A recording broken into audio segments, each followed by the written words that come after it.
And I hear that we've got Alex Jones on the line right now. He's going to join us. Alex, you there? Yes, sitting here listening to you the last few minutes. I'm doing Skype audio as I drive from London with some breaking info back out to Watford. And listening to the show, you're doing a great job. And I want to comment on the IRS situation here in just a moment. But first off, am I coming to you good? Yeah, sound great. Fantastic. First off, because I forgot to say this yesterday, I want to just say that Richard Reeves has been the most valuable player on this trip so far. And he's sitting right next to me. And Richard, say hi to everybody. Hello, everybody, and welcome to London. We are broadcasting live, obviously, and Alex is going to be giving you a big breakdown later on all the news of the day. Anyways, there is Richard Reeves, and I intended to be back, but we hit traffic that was going half a mile an hour that got us about 30 minutes behind. So we're almost back to the hotel where we're staying. I'm going to meet with the head police people tonight. I've got a lot of breaking news, but I'm going to get that out at the bottom of the next hour after we set up video Skype. And I actually have my notes in front of me and can punch up some of the emails and things that I have on my phone. So I've got to go over some of my notes and things. I'll be back in about 15, 20 minutes to the hotel, and then we'll connect up, and I'll be ready at the bottom of the next hour with a bunch of breaking news, focused info, but not just Bilderberg. I've got some other important news that I want to cover as well. But just getting back to David Knight there and the viewers and listeners in the studio, big breaking news in the United States and North America when the #1 news site, drudgereport.com, linked yesterday and today, top link, last time I saw it a few hours ago on the left-hand side, to the Bilderberg list and to their agenda. I want to go over what their agenda is code word for. That's a big deal when something like that is out in front of everybody, where you have all these world leaders meeting in secret and then basically trying to tell the public that it doesn't exist. That's the big issue, is exposing that the puppet masters exist.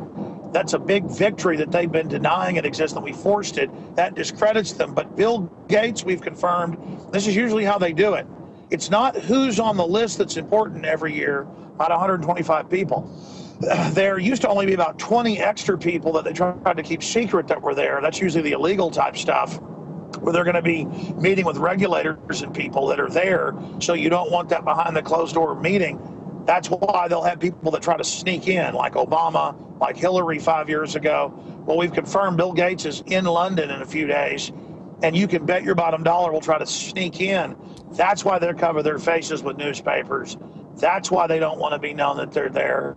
That's why they get so upset. And we've got some other big names that we know are in London and from our moles are reportedly going to be out there. So to all the activist journalists, that's why it's important we not just be where the police and others say, oh, here, you're allowed to stand on the sidewalk here, nowhere else. They're going to be trying to direct Bill Gates and others in the back entrance, or they're going to try to land via helicopter. I saw them out getting some marks out, and we tried to get footage, but I was going to try to go out there later, but then they caught us last night and threw us out. But I saw what looked like helicopter marks they were putting out on the front lawn. And again, it's a huge compound. Just the main acreage around the hotel's over 300 acres. And there's over 1,000 acres just for the golf course. There's several big pieces, but bottom line, that's why it's important that we get activists everywhere breaking up places, doing, splitting up our starting reporters. to break I've up got there. 6. I'm sorry, how much of that were you able to hear, David? You said it's important that we get everybody out there, and you started to say that you've got reporters there, but go ahead. You got about 6 reporters? Absolutely. That's why Alex Jones is not the most important person here. Paul Watson is not the most important person here. Steve Watson is not the most important person here. Eon Watson is not the most important here. Leanne McAdoo is not the most important person here.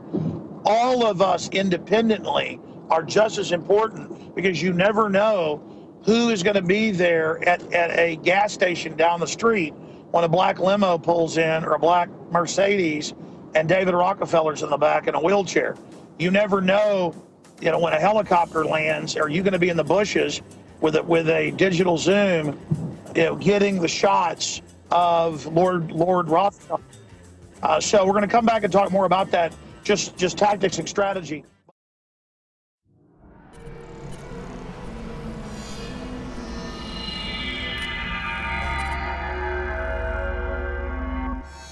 Hi, Ted Anderson, president of Midas Resources. With over 30 years of experience in the precious metals business, I can tell you without a doubt, we are facing the most dangerous and volatile times, not just in the United States, but worldwide. Peace of mind is gold and silver. Now is the time to invest in gold. When it comes to bullion coins, our prices are competitive and the closest to melt. If it's numismatics you're looking for, we have some of the best deals out there. Visit MidasResources.com today or go to Infowars.com and click on the link to see our daily specials. Here's an example of one of our long-term specials we've been offering for more than a year. 2 silver dollars from the turn of the last century, plus 2 powerful films, The Obama Deception and The American Dream. We also add in the book Dishonest Money, all for $72 and free shipping. The most trusted name in precious metals is Midas Resources. Call 1-800-686-2237 or go to Infowars.com. I'm Ted Anderson with Midas Resources.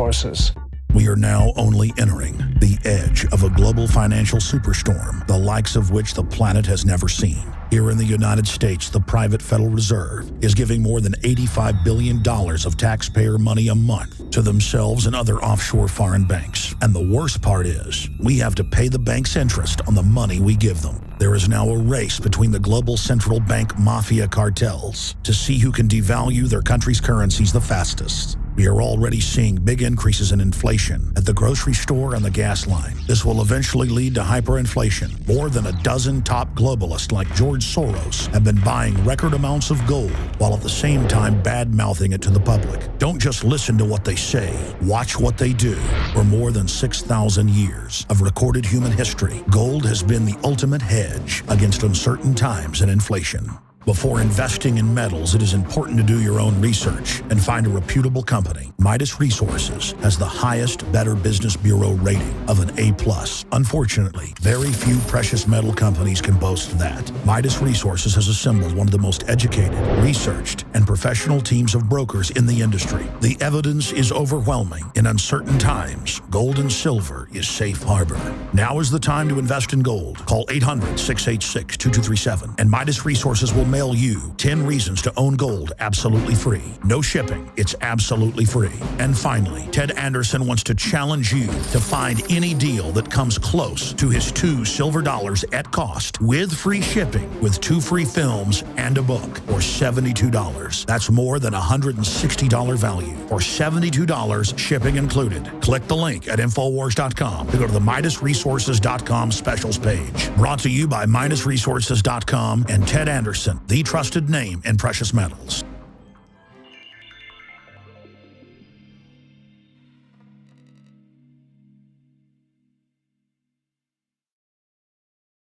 Welcome back to the InfoWars show. This is Alex Jones is on the line with us from Watford, UK.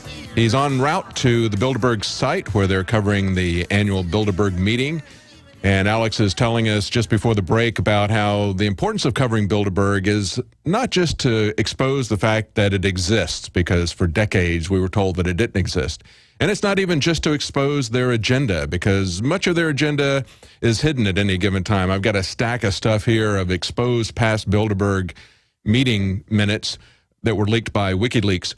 But as Alex was saying before the break, it's really key to have people on site all over the place, not just Alex Jones, not just the InfoWars staff, but all the citizen journalists out there with their cameras, seeing who these secret attendees are. They publish a list of the people that are there, but the real key thing are the people that they don't tell you are coming. People that are like future presidential candidates like Bill Clinton, who attended. Or when we had our Texas Governor Rick Perry, he attended before he ran for president. So it's always interesting to try to see who these unlisted attendees are. And so Alex is on his way there to cover that and many other aspects of Bilderberg, and we've got him on the phone live right now. Alex, are you there? Absolutely, and I want you to be able to go over all the news you've got, other Bilderberg news, for the first 30 minutes of the next hour. My Skype's breaking up a bit. Am I coming through to you good, Houston? What's that, Alex? Am I coming through clear to you, Houston? Yes, you are. Okay, great. Yeah, absolutely. Just adding to this, also, because we force media coverage, we're then hijacking the dinosaur media. We can then expose what the Bilderberg agenda is to the media. And when they lock it down, and they've now built this big steel fence. When I was there last night, they were putting it up, and they said that the crew had to work throughout the night. I went up to the GS, security group, GS6, and openly talked to them. And then when the head of security found out, he got so mad that we were hiding in plain view talking to the security people. So I've got some of the security preparations that I'll break down coming up as well. But there's so many reasons that this is important. So if you are in England, if you are in the UK, get down here any of the days. Tomorrow, right through Sunday. It's so important, and just bottom line, big numbers. But there's also the private airports close to Watford. There's so many places. You never know when you're going to run into these people. They also... You're breaking up a little bit there, Alex. Can you hear me now? I think we lost Alex there. He's saying that it's very important, if you're anywhere in the area, if you're in England, show up, because you never know where you're going to see somebody there. You might see someone who's famous, and it's a real key thing. You know, famously, Margaret Thatcher supposedly went to one of the Bilderberg conferences. She did not like what she saw and was very openly critical of it. And it wasn't long after that she was removed from power by her own party. These people really wield power. And, you know, everywhere they go, they're imposing things like the income tax. As we mentioned before, that came on at the same time that the Federal Reserve, the private central bank that controls our currency and much of our economy here, that came on at the same time.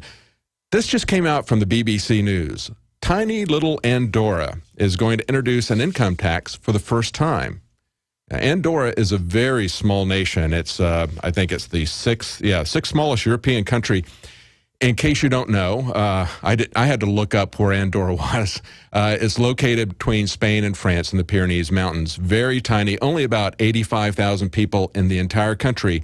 But, you know, no matter how small they are, they cannot escape the scrutiny of the banks. The banks have to impose their income tax system. Why? Because that gives them the most control over people and over the economy.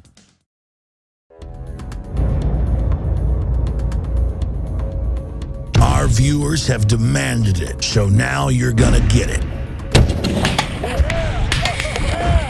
More pro-Second Amendment gun shows in the month of June. What we've learned is you cannot hide behind an I-beam when there's a 50 cal present.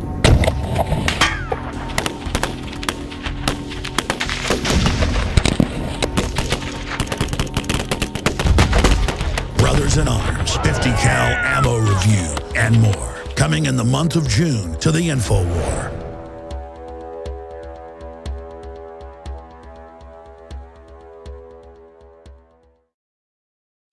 Welcome back to the Alex Jones Show. I'm David Knight, standing in for Alex. We've had Alex live on the phone from the UK. He's on his way to Watford, UK to cover the Bilderberg meeting as people are starting to arrive today.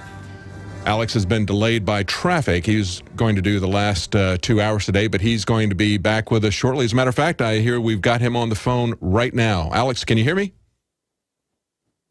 Hello, Alex. Absolutely, David. Just finishing. Yes, David. Can you hear me now? Yes, I got you. Great. They got me faded up there. Fantastic. I'm just calling in because I got stuck in traffic via audio Skype. I'll be to the hotel studio in the next 30 minutes with a whole raft of breaking news and information for you on Bilderberg. But just finishing the point that I was going to make. The reason it's important to mob this event with cameras is that you never know where a globalist is going to sneak off to go meet with a hooker or something, which they do a lot, or to go do Lord knows what. There's also little break-off meetings that they engage in sometimes. That's where we get some of the best intel. Also, it's good to go to local restaurants and bars. This is a semi-rural area, late night. Go ahead. We got kind of spotty connection there.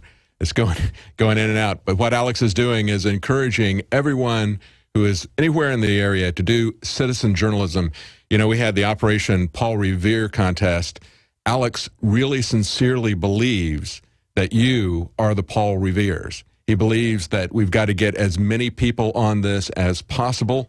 That's why he set up that contest and had over $115,000 in prizes to encourage people to become citizen journalists. And we had a lot of people who sent in entries to that. It was the first time.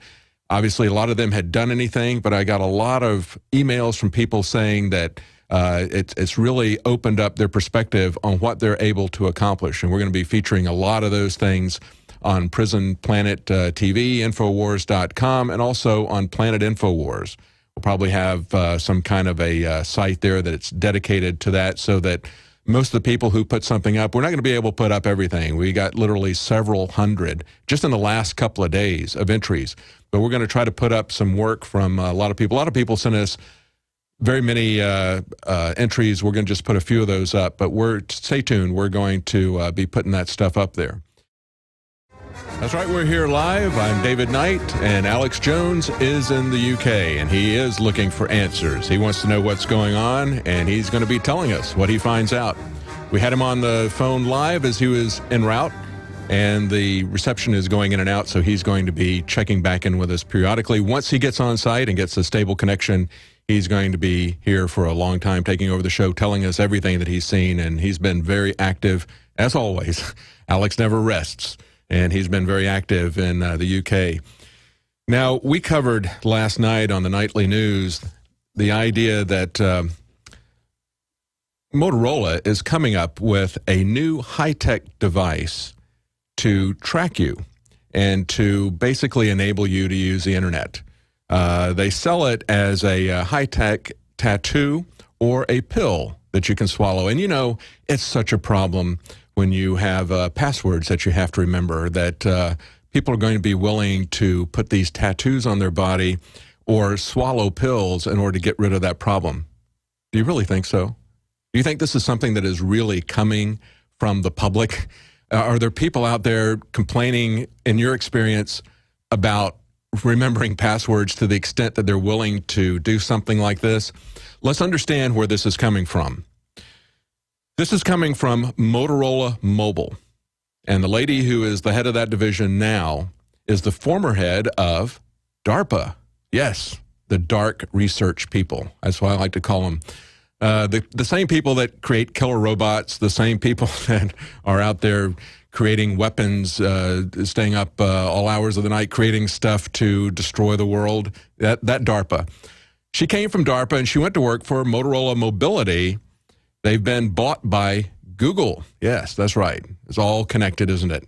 You've got this revolving door, just like you used to see, only in the military-industrial complex, with people going back and forth between military research projects and actually working for the military. So you have these revolving doors that are not disturbing just from a financial standpoint, but they're disturbing from the idea that Google is now buying out Motorola's mobile division, which is then put in ahead of DARPA, who is then coming in and saying, we really want to make sure that everybody's got a password to get on the internet. They want to make sure that they've got some way to identify you. This is not being driven by the consumers. This is being driven by the elite leaders. They want to know exactly where you are and what you're doing, and you've got to take this tattoo and put it on you like some kind of mark of the beast in order for you to have access to the economy. Remember that a big part of this immigration bill that's being pushed now in Congress is about extending biometric identification. We know that they've got cameras all over the place, that they're looking at facial recognition. They're even examining the way that you walk to identify people, looking at your ears, whatever. But they want to take this to an all-new level. They can never have enough control. It's kind of like the original Rockefeller. You know, he was famously asked at one point by a reporter, "You're the richest man in the world. How much is enough? Why do you keep accumulating more and more money?" And, of course, his answer was, there's never enough. There's always enough. How much is enough? Just a little bit more. And that's the way it is with control. These people are control freaks. They want to control everything in your life, and so they want to come up with tattoos and pills that you swallow in order to track you. Now, also in tech news, we've got Apple devices. It's just been learned that Apple devices, reported by the BBC, are vulnerable to attack via a bogus charger. Look at how easy it is for the government or a malicious private individual to hack into your phone. Using a bogus charger, a team from the Georgia Institute of Technology managed to infect a phone with a virus in less than a minute. Any device using Apple's iOS operating system would be as vulnerable to infection, they claim. And they said that this affects all users. It does not require a jailbroken device, and it does not require any user interaction.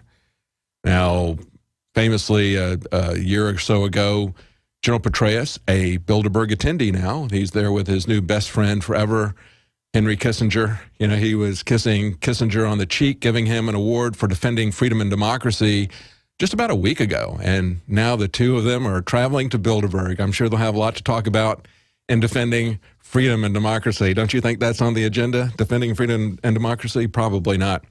But he famously said that at a conference, talking about how they were going to use appliances to monitor people and to spy on people. And we had a guest last night on the InfoWars Nightly News. We had Sheila Hemphill, and she successfully led an effort here in Texas to not to remove smart meters, but just to allow people to have the freedom to opt out of these things. And we talked about that. If you haven't seen that report, that's a very good, very informative interview. If you know people that don't know why smart meters are dangerous, you need to show them this interview, because what we do is we talk about the health issues, we talk about the privacy issues that I just mentioned, and there's many other privacy issues, but we also talked about the economic issues. And there's a lot of people out there who I kind of call them the Fox News crowd. They don't really care about privacy. They may not buy into the health issues, but they care about money. You can get their attention if you talk about money. And there's a lot about smart meters that is about money. There's an effort. What it is really is something that came up with about 10 years ago, their official report. Of course, I've been playing it longer than that. But it's about managing the decline of energy production in the United States. Not only are they not building infrastructure in the United States, well, why should they? Because they're transferring all of our heavy industry and manufacturing to China. They're not building new power plants, but they're shutting down the ones that we've got. And they're going to use these smart meters to manage that decline, because they don't want to make less money. These power companies want to make more money. So how are they going to do that? They're going to charge you a differential price rate based on when you're using the energy. And they've already know that it's not going to change people's behaviors. Certainly everybody is going to work at about the same time. So those are peak hours, and people are getting up and getting dressed, taking showers, cooking.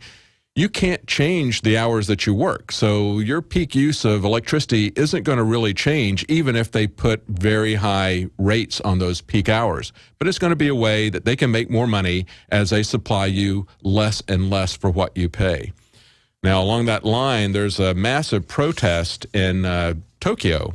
60,000 people are protesting government plans to restart nuclear power in that area. Now, in the wake of Fukushima, they basically shut down all nuclear power in Japan, and now they're starting to talk about pulling it back up again.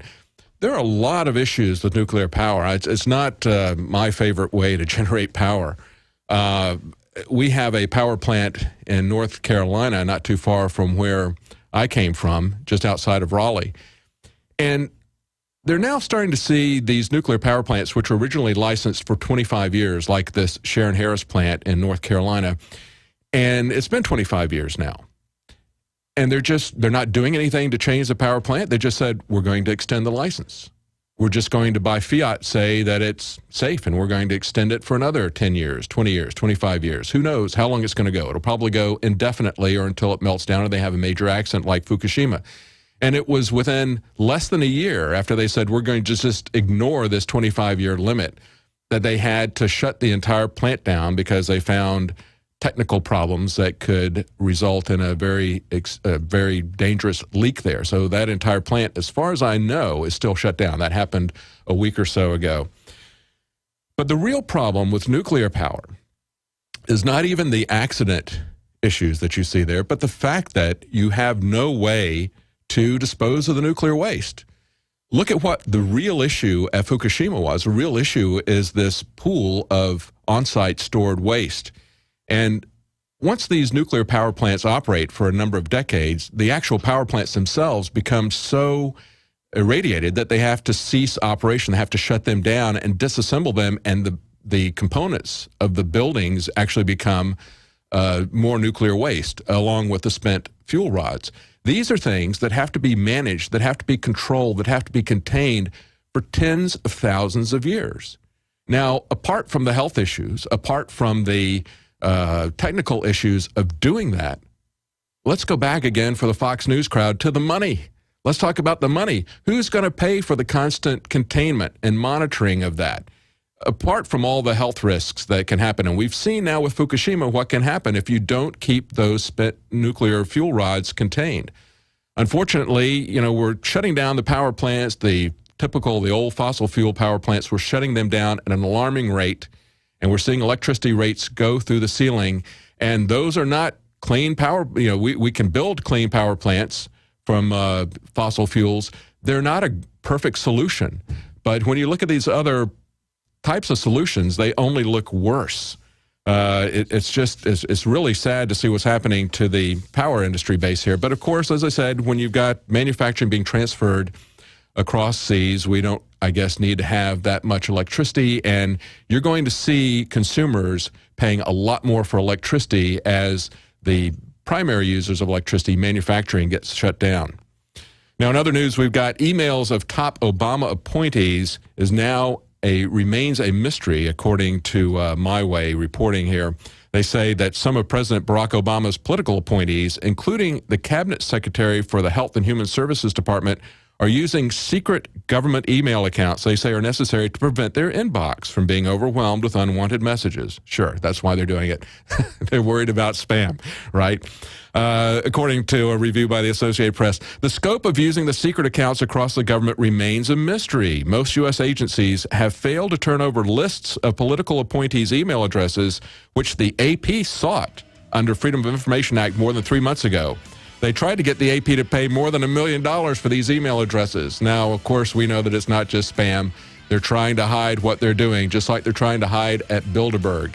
And we're going to be right back after the break. We're going to be with Alex Jones. He's going to be live on InfoWars Radio here, talking about what he sees in England at Bilderberg. Coming right up. Stay tuned. I had tried everything. I'd cut back the amount of food I was eating. I was lifting weights and jogging, but nothing was working. My body was literally starving for minerals and trace elements as well as key vitamins. And as soon as I had that, I immediately could eat half of what I was eating previously and be satisfied. Now, there are hundreds of great products at InfoWarsTeam.com, but I want to point out the 3 that have helped me lose 37 pounds in just 2 months. Products like Beyond Tangy Tangerine, Pollen Burst, and Rebound. When I started taking the Tangy Tangerine and other products every day, I lost more than 37 pounds in just 2 months. Now that's results. I want to challenge my listeners to go to InfoWarsTeam.com and to order just 3 of their products, and you will see the changes in the way you look, feel, and in your appetite almost immediately. Start your journey to health and wellness today. InfoWarsTeam.com. That's right. I am a man of constant sorrow. David Knight here for InfoWars, and Alex Jones. He's going to be joining us at the bottom of the hour from Bilderberg in Watford, UK. Right now, Alex is on the road, caught in traffic there. Hopefully, they're not having any trouble figuring out which side of the road to drive on. That's always an issue if you've been over there. And I'm sure British people have the same problems when they come here.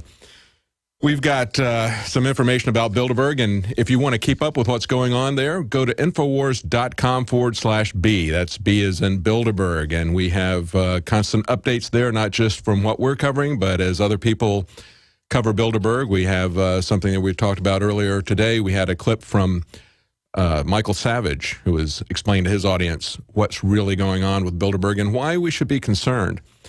Some breaking news here from Steve Watson, who reports that a no-fly zone has been enacted over the Bilderberg meeting. Police regard the confab as a potential terrorist target.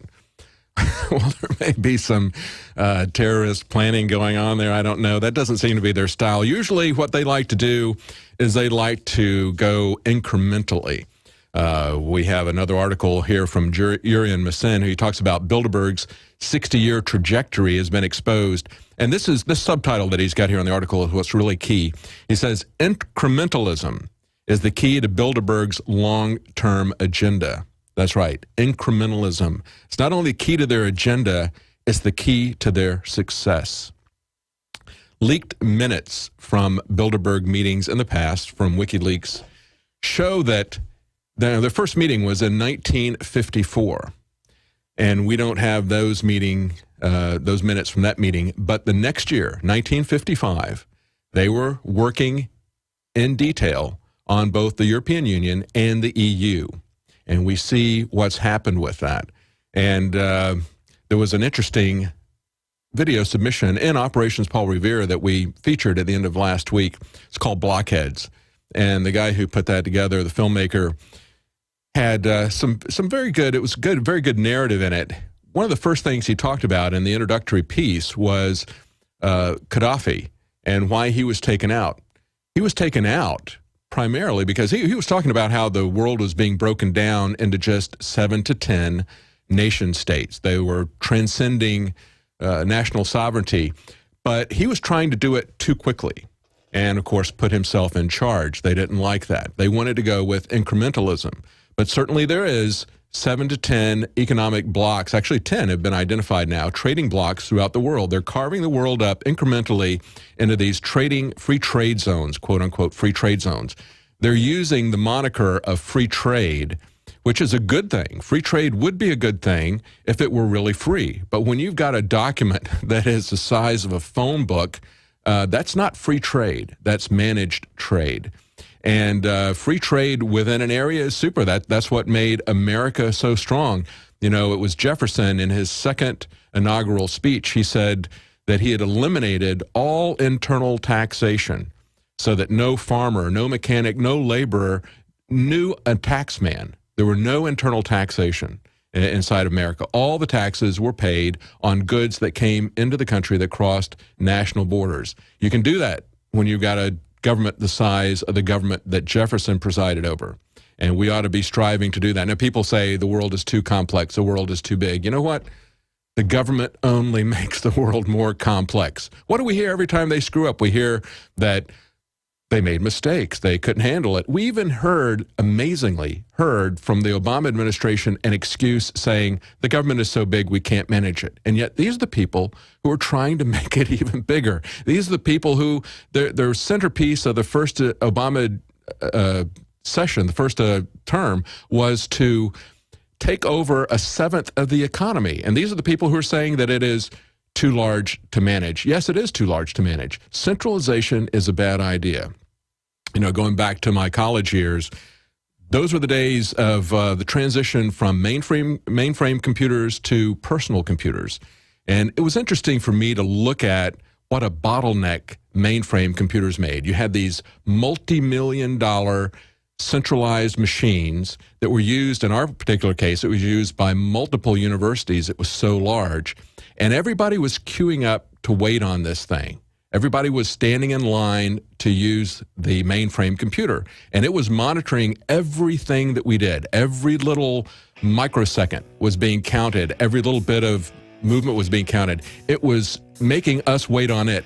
And the interesting thing was to see what happened when things were decentralized with personal computers. At that point, the computers waited on us. At that point, we had control, and it actually worked for the people. That's what we need to see happening in government. That's the model we need to see. We'll be right back with Alex Jones, live from the UK. Stay tuned. Well, we've got Alex live now. We've established connection. He's in Watford, UK, covering the Bilderberg. And Alex, are you there? Absolutely, David. Again, thanks for doing a great job, as you're going to be doing all week, sitting in. Next Monday when I return, while I'm flying back in, we're going to have Mike Adams doing the whole 3 hours.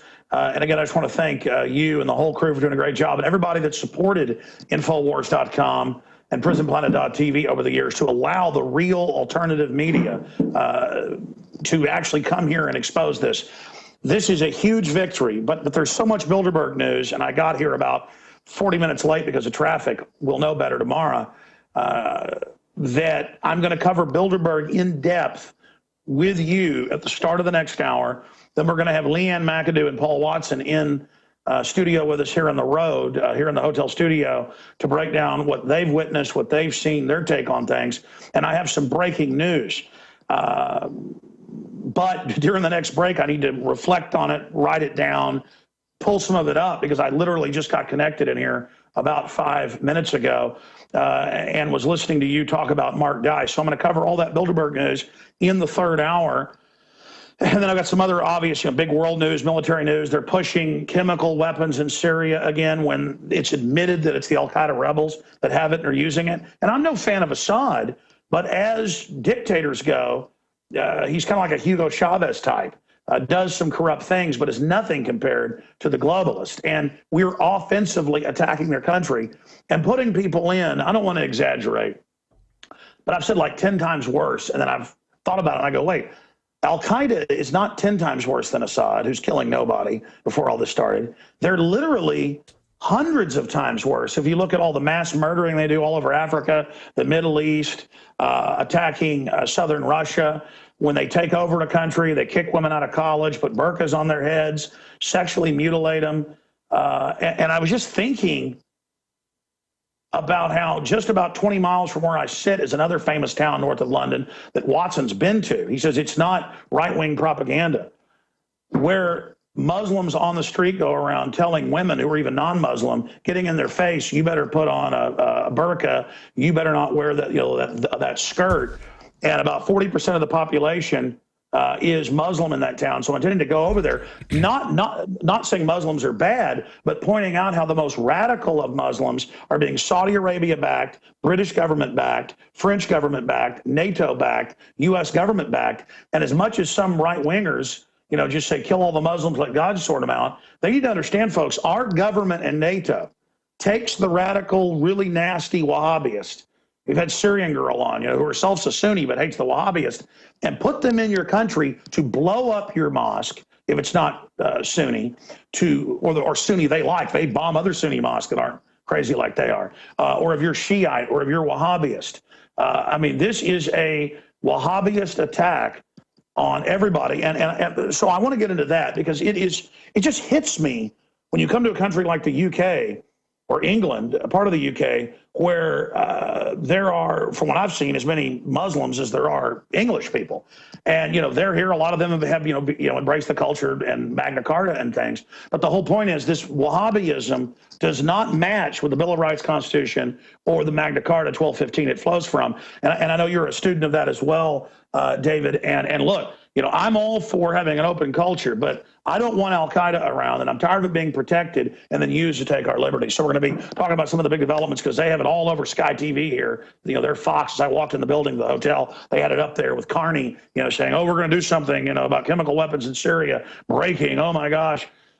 Just amazing. So that's all coming up. But I want to say something about the Mark Dice piece that we posted on Infowars.com last night and that we just aired here for the radio listeners. People who are radio listeners should go to Infowars.com. It's up in the tile section, and they should watch it to see it. It's even more powerful. And, of course, the trolls are in the video saying, how dare you make fun of the Holocaust? Or they're saying, or they're saying the Holocaust didn't happen. Both sides. No, Hitler killed millions and millions of people. No one knows for sure, but it's estimated that Hitler killed around, because of the war, 20 million people, and millions of Jews and millions of other groups, millions of other people. Basically, anybody that didn't roll over.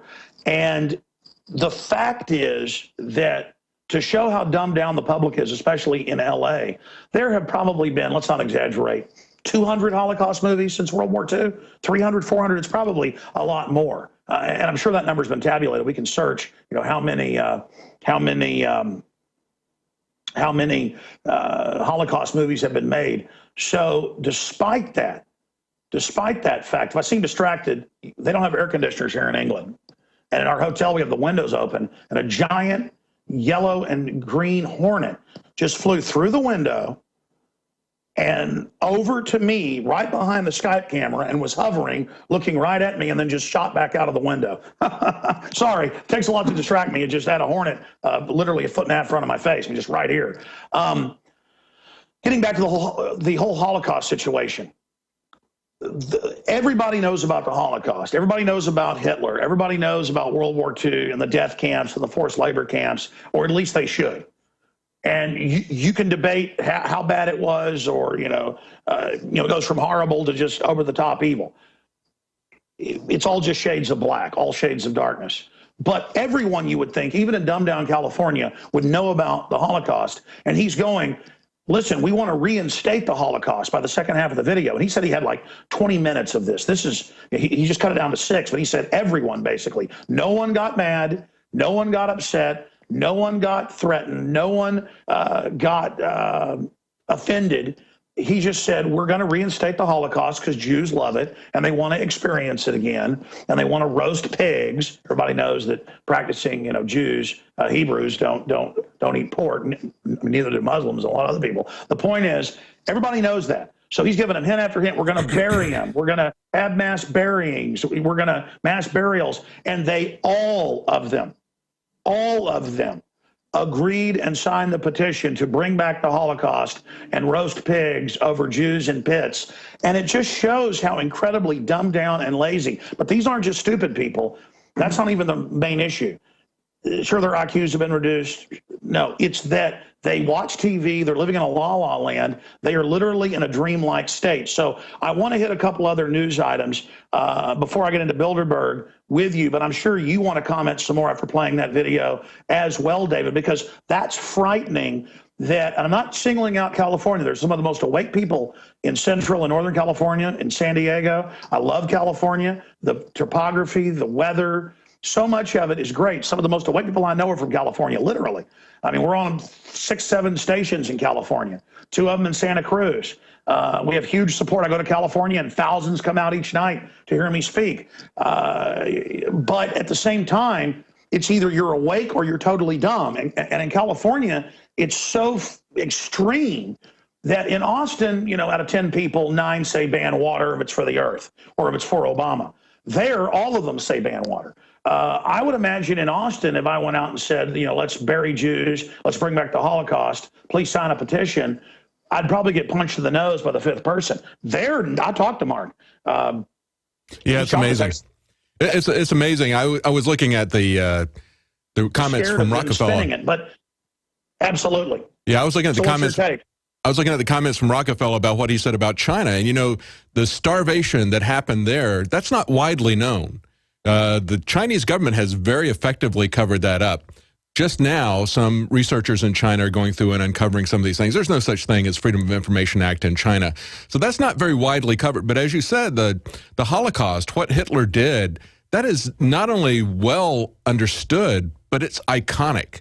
It's what people talk about. I mean, you talk about making the trains run on time or taking people to the showers or whatever. That's what people refer to when you talk about tyranny. Hitler is the template for that. So you would expect people in California to know that. I wear 1984 shirts out, and people come over and say, "What does 1984 mean?" I wear 1776 shirts out, and people come over and say, "What does that mean?" And I've worn the Gadsden flag yellow "Don't Tread on Me" shirt, and I've had white people, black folks, and Hispanics come over and ask me. Wow. The last time I was in a steakhouse at a company meeting waiting for the crew to get there at the bar, and a black guy came over and he goes, "What does that shirt mean?" And I said, "Well, it's the Gadsden flag, don't tread on me, Revolutionary War." And he goes, "Yeah, I heard that's a racist Tea Party thing. Like he was going to guilt me and then I was going to apologize about it or something." Everybody's looking for these phantoms of racism or oppression. Meanwhile, we have mega banks sucking $85 billion a month out of U.S. taxpayer money, and they won't even tell Congress who's getting it. And then meanwhile, everybody's looking for phantoms of racism. I saw a video we posted about transhumanist death cult at the Bilderberg meeting this year. They've got all this transhumanist art of humans being killed and then being turned into machines, basically, or machines overtaking humans. Not humans merging with machines, but humans having their humanity rotting away, and it's replaced with machine. And she was wearing Native American because I know I bought my wife some of it, vintage Thunderbird earrings of the Thunderbird. It's a mythical bird. And people are like, it's Nazi, it's Nazi, it's Nazi. And again, the reason I mention the trolls is not to mention the trolls, to mention the mass mental illness. It's kind of like Mike Judge said on the show, that one of the characters, Dale on the show, never sees the big conspiracy right in front of him that's actually going on, like his wife has had a kid with, speaking of the Native American, the Native American neighbor, but then he thinks everything that isn't a conspiracy is a conspiracy. And actually talking to Mike Judge, he picked up on some of that watching my Access TV show 17, 18 years ago, that people never wanted to face the real stuff I was talking about. They always wanted to talk about things that couldn't be proven or that were kooky. You can always shut it down by calling it a conspiracy. We'll be right back.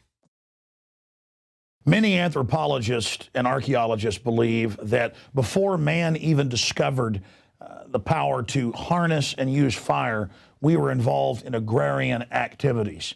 That is, taking the seeds of plants and then replanting them to produce more. The very foundation of our modern civilization and human culture is centered around the planting and cultivation of edible plants, fruits, vegetables, nuts, you name it. And the globalists have been going after gardening. They've been harassing people that have gardens in their front yards or their backyards. They've called for licenses for people to have gardens because you can't trust prisoners in the police state America to be able to grow their own food. That's why I've come to the realization that we need to become self-sufficient. You need to be informed. You need to have the Second Amendment to protect yourself. You need to be politically active to wake up others. You need to filter your water. But you also need to plant a garden. Even if you live in an apartment, you can do this. If you live in the countryside, obviously you can do it on a grand scale.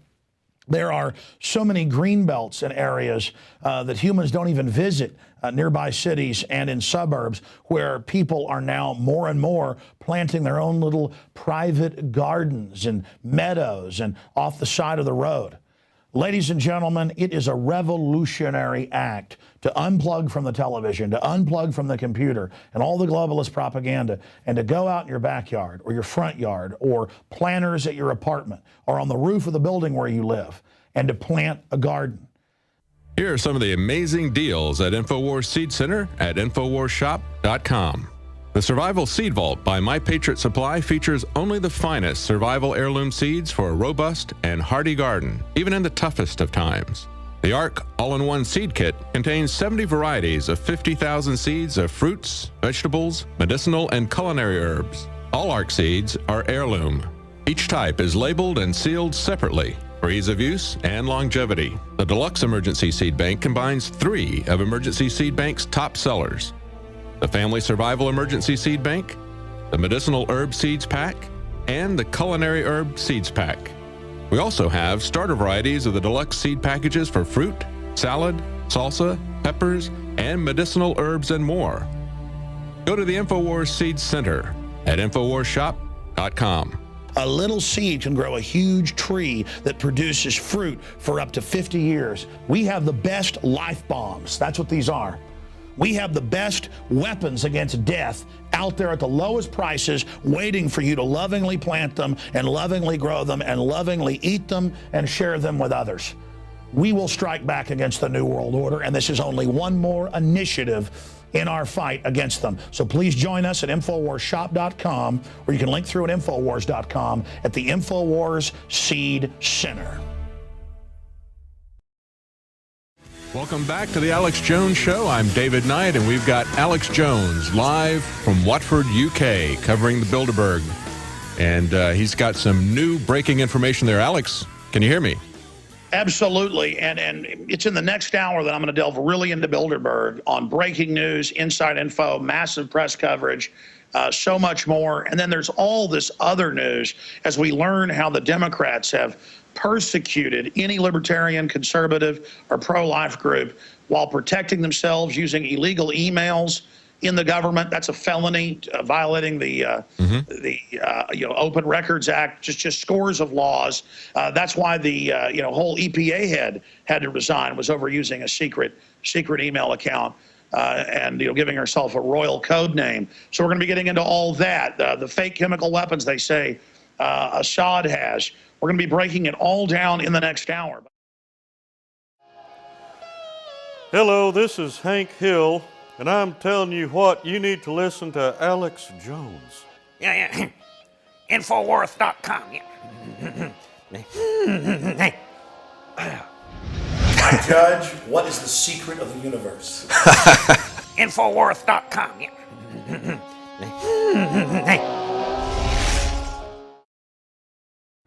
All right, coming up in the next segment when some stations join us, I'm going to get into the latest Bilderberg news in detail, what we've been witnessing, the press coverage, and some really important inside information that I've been able to receive. So that is coming up. I'm coming to you from just northwest of London in Watford, just about a mile away from the Grove Hotel. We were thrown out of there last night. I'm going to talk about that coming up. I'm also going to talk about Stonehenge. I went to Stonehenge today. And let me tell you, I thought it would be overrated. Not overrated. And I'm going to tell you about that coming up, or maybe I shouldn't. But it was definitely very interesting. Very like a magnetic vortex. I mean, I think it's scientific, not spiritual. I mean, I was like walking up going, oh, big deal. And I was like, buzz. I mean, it was, and the guy's like, oh, the tour guide goes, oh, I noticed you just walked across the ley line. Mm-hmm. And I was like, wow. I mean, I liken it to when there was a Faraday cage at the Mid-American Museum outside Hot Springs, Arkansas. I shot video of this, played it on the nightly news. It's on YouTube. And when they turned it on, even though we were in the bleachers 30 yards away and it was inside a Faraday cage, my hair stood up. I felt electric, but it kind of felt assaulting, like bad energy. It felt, kind of tingly and weird. This was incredibly positive. And obviously they don't let you get near the stones now. There's 1 million people plus a year ago there. I just wanted to go grab and touch those things. And again, I wasn't expecting anything. I'm like, oh, big deal. I've seen big ruins. I've seen big pyramids in Mexico. I've seen it all. Big deal. This is overblown. And so we're just walking up the thing. I'm on the phone talking to the office going, let's get this ready. I'm like, whoa. And man, it's amazing. So I kind of already told the story, but I'll tell that at the bottom of the next hour when Leanne McAdoo and Paul Watson are here. They all felt it. Reeves felt a little bit. The tour guide said, unfortunately, he doesn't have the magnetite or whatever it is in his brain. He's because that's what scientists think it is. As fish and other things have it. Some humans have higher deposits of it. They're not exactly sure about the science, but it's how birds use magnetic lines to fly south. It's how bugs know how to migrate, stuff like that. And he said he wishes he had it. But he said, in fact, he said it was strange that 3 of a party of 4 had it, as he said. And he said he's not even a religious person. He was like an atheist professor guy that works out there. But he said definitely it's a magnetic vortex. All right. I already kind of told the story. That's the thing about my show. I don't really build stuff up unless I'm not ready to cover it yet. And I'm kind of focusing my mind to be able to go over all the facts. But David Knight, do you have any comments about Stonehenge before we come back and get into Bilderberg? Yeah, I have a personal story. We went there in 1980. My wife and I went there. And she's always remembered that. We pulled up, and it was before they had the fences out there. And we just pulled up in the middle of January. It's very, very cold, very bleak. Got out of the bus, drove off, and we were the only ones there. And it just really scared her. I'm kind of from an engineering background. I'm like looking at this. Well, how did they build that? How did they do this and that? But she was just totally creeped out about it. She didn't feel the magnetic thing that you felt. But when we came back, she would always tell people, I'd talk about Stonehenge, and she'd say, oh, it was horrible. There was no place to hide. And, no place to hide. And then one of our friends said, I'm going back. Yeah. Listen, I'm going back, okay? I'm going to go move by that thing. I mean, I felt so energized. I felt like I was 18 again. Wow. And I hate to get into mumbo jumbo, folks. I'm telling you, it was real. I was like, whoa. That's pretty amazing. Yeah, she was just freaked out by the place, and she didn't even really know the full background of it. It feels like a presence. Mm-hmm. Mm-hmm. But yeah, maybe that's what she was feeling, but it really did spook her. Really did spook her out. She said there was no place to hide, and that's what our friend said. It's like, yeah, when I go someplace, the first thing I'm looking for is some place to hide. Again, I am your host, Alex Jones, and if you're a new listener, we have traveled to London, England, to the rural suburbs northwest of there, to Watford, to cover the massive anti-globalist, massive anti-New World Order, massive anti-world government protests that are going to be happening. And there is unprecedented coverage of this. It officially kicks off Thursday and runs through to the end of Sunday evening. Some of them go home Sunday evening, others go home Monday. I will be here until Monday, riding shotgun back in the States. Coming to you from Austin, Texas, is David Knight of InfoWars Nightly News, and I've been able to listen via the free iPhone app when we were driving through traffic back and listening to the show. Sounds great. And it's just great to have people like David Knight that can, just come from a engineering background, but also doing some advocacy work, exposing global warming as a fraud and all that. To have him step in and be doing a big national show like this. So hats off to David right there in the studio. Now, let me get into the news here. First, let's look at drudgereport.com, and then I'll get into our inside news and information. Center column of drudgereport.com has the mainstream news coverage of this, and also Infowars.com coverage of it. And the fact that you've got Business Insider, International Business Times, BBC, London Guardian, Sky Television, and dozens and dozens. I mean, usually every morning I type in Bilderberg and click news on the search engine to see, and it's usually about 15, 16 articles a day lately. Now it was over 50 today. And it's been on television here locally, on Channel 4, on Sky, on BBC. Because I've been talking to the activists, they've been seeing it. So this is very, very exciting that, again, a group that didn't exist, I keep repeating this, we were crazy, we were insane. New York Times, just 4 years ago, said I'm insane, that I was just running around in a parking lot imagining black cars and men in sunglasses following us, that kind of stuff. But now they're discredited. People are saying, wait, there are a group of 100 and really 50 plus now. They've expanded it. Royalty, business leaders, billionaires, Bill Gates, the head of Microsoft, the head of Google, the head of Facebook, meeting with global regulators from EU regulators, antitrust regulators from the US, EU, England, you name it, are there. I mean, okay. But they're like, we don't discuss an agenda. We just have 2 speeches that are an hour long apiece, and that's it. Well, yeah, and then everybody meets and creeps out to their rooms or goes out on the golf course. Then they want to fence up and no cameras or no press, and people try to sneak in. Because for those that don't know about politics, we have laws throughout history that corporate insiders cannot meet with government regulators in secret. Now, why is that? Because then how do you make money as a steel maker or a car maker or a computer maker or a telecommunications company or a manufacturing company? You don't make it making the best product anymore. You make it going and shutting down your competition. And all the groups that are at Bilderberg, other than maybe like Peter Thiel, are all about monopoly capitalism, insiders controlling everything. And I'm not even saying Thiel's a great guy either. He funds a lot of libertarians. He supported Ron Paul and stuff, which I see as good work. And he made his money himself, so he's like, well, hey, don't take it from me in taxes. But these other big globalists that are there, they're the ones lobbying on record to have taxes raised in the middle class and on poor people to give it to them in banker bailouts and too big to fail corporate welfare. And so that's my issue. And these are the people lobbying that they be above the law globally, that they be able to get away with anything. So here are some of the articles up at drudgereport.com. And again, it's a big deal. Drudge, we knocked big hole. Jim Tucker discovered the dam. Well, he'd tell you Westbrook Pegler discovered it, but didn't know what it was. He was like, what is that? And then Tucker said, that's a dam of info. And there's a group meeting, a cabal that's at the very top illegally. And then he helped expose us. There were Lockheed Martin investigations and indictments of politicians or the Prince of the Netherlands getting millions of dollars every time his country bought planes from the U.S. at a price that was too high, and he got a kickback. Just all sorts of basic hardcore corruption. Because of Tucker, then the group existed. People knew it existed. They found out what the Prince was doing there. They found out he was getting money, and so that was when it was first in some European papers. That's why they don't want to be known to exist, because it's just crime going on, hand over fist in there for 3 days, just deals being made.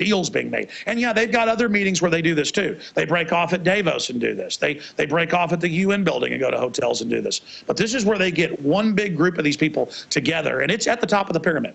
It doesn't mean it's the whole capstone, but it's a big chunk of it. And now it's merging with Google. But let me get into, and going with this whole technocracy angle, let me get into the news that's up here, because it's a big deal that Pegler discovered the dam.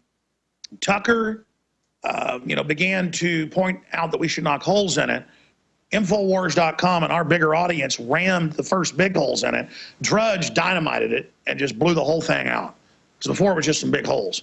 And now the floods come down and they were saying there's no water behind that. There's no insiders. There's no smoking room. There's no tyranny behind that. Now it's flooded out. They're going, what's the big deal? We've got a reservoir. We've got a lake. They're just, hey, okay, they said there was water behind that, but big deal. It's no big deal. There's water here. Except it's not water. It's tyranny.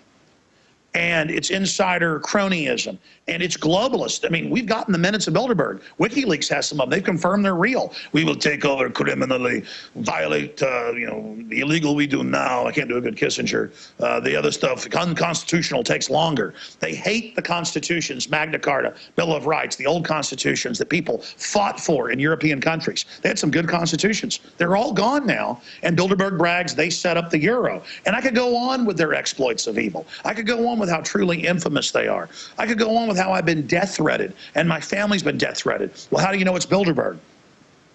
It's people that know how to listen to your phone line and call you and tell you that they were just listening. And they do it only when you're having a traumatic event.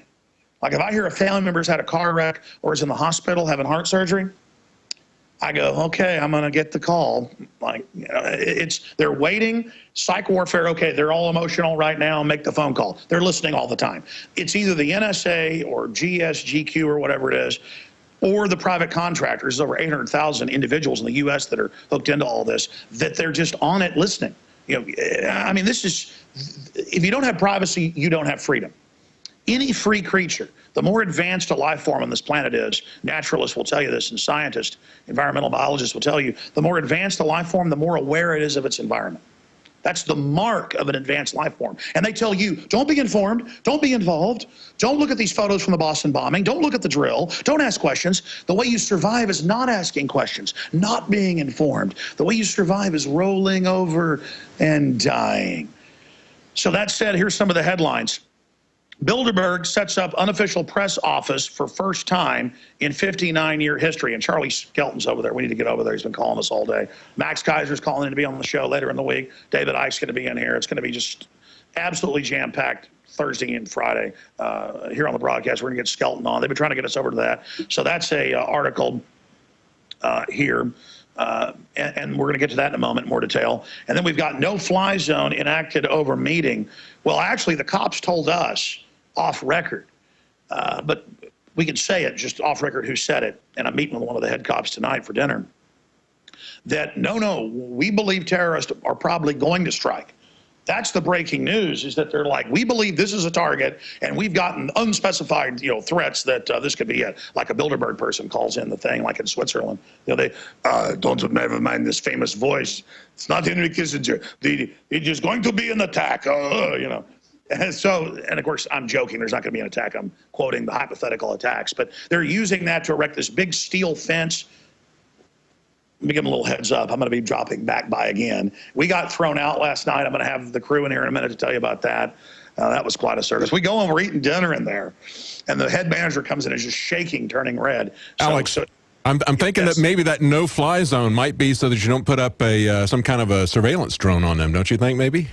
Yes, callers kept calling in going, put a drone up, put a drone up. And we had actually planned that, but just a little RC or something. But it'd be mainly a media stunt because they like something to focus on. That's right. That's right. That could be why they've got that there.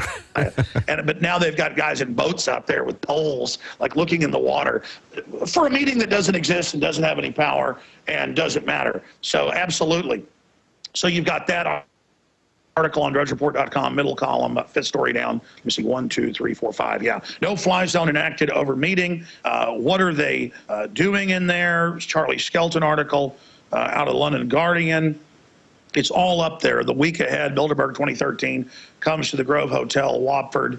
And coming up, we're going to look at the agenda, which actually is written to be dry, but it's cryptic when you know what the agenda really means. But Really, the big breaking news here is this. They are completely freaked out and have threatened to fire people that are managers at the hotel if any photos even get out from a distance. So the hotel is putting pressure on the local police who we've talked to, who really know their stuff.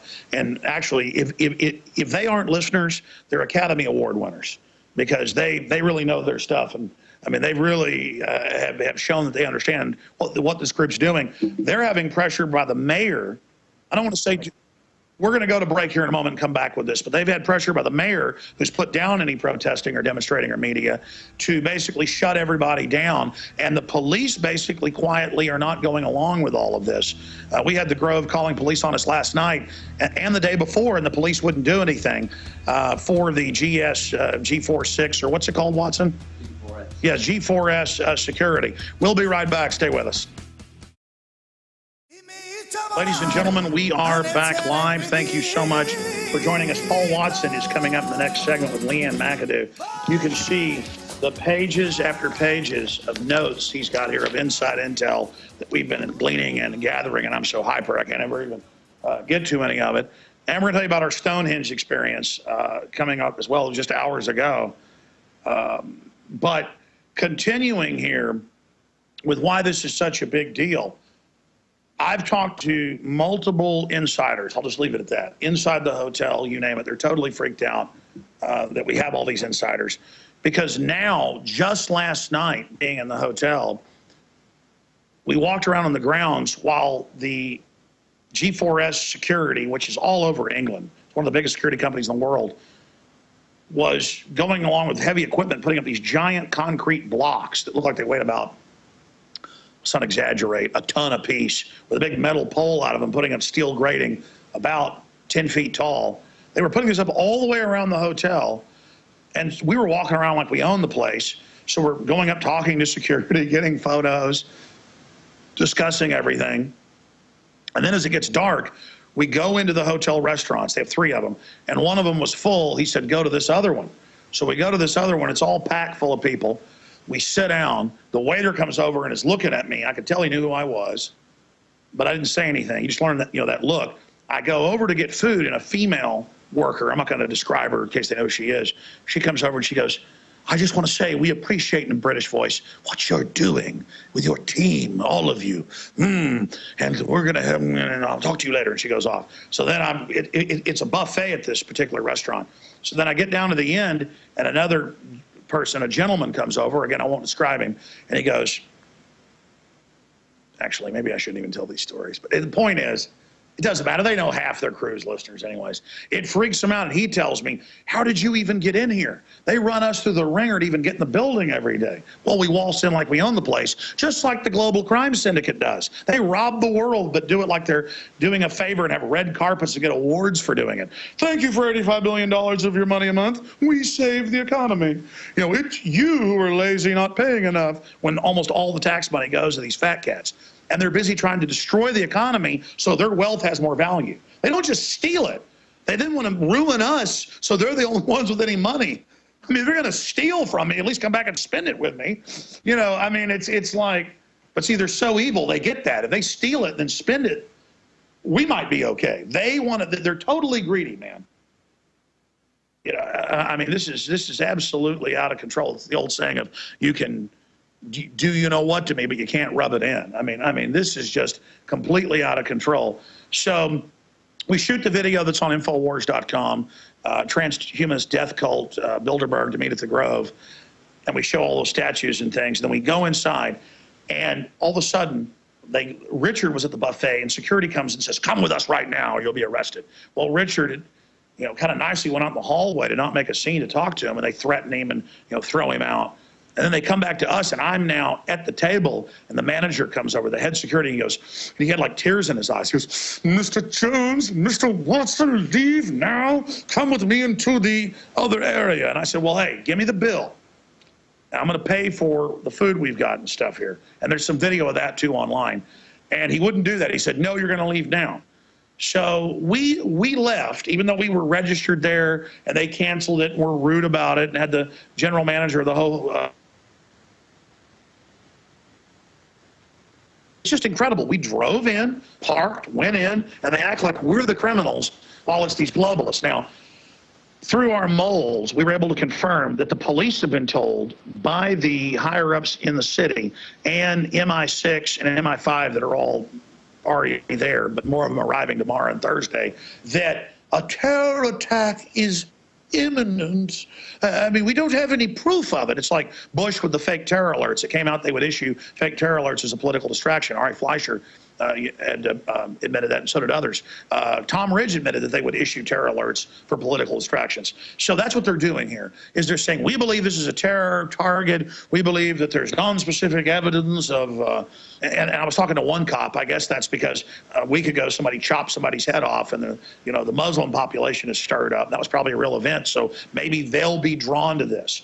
So I guess in some weird fantasy, I guess there is some low probability that it could be a magnet. There's some, for some real crazy. But when we come back, Paul Watson will break down the real breaking info and some more of the articles that are up on Infowars.com. And then Leanne McAdoo will give you her take on this and so much more straight ahead. It's Bilderberg coverage from London, 2013.